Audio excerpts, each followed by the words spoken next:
আজকে একটি snacks recipe নিয়ে চলে এসেছি। আর এই রেসিপিটি হলো চিকেন পকোড়ার রেসিপি।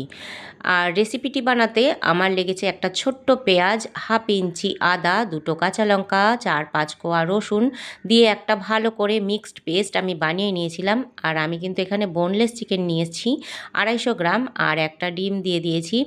আর মশলাগুলো সব দিয়ে দিয়েছি গোলমরিচের গুঁড়ো, চিলি ফ্লেক্স আর স্বাদ মতো নুন দিয়ে ভালো করে ম্যারিনেট করে নিয়েছিলাম 2 চামচ ময়দা দিয়ে।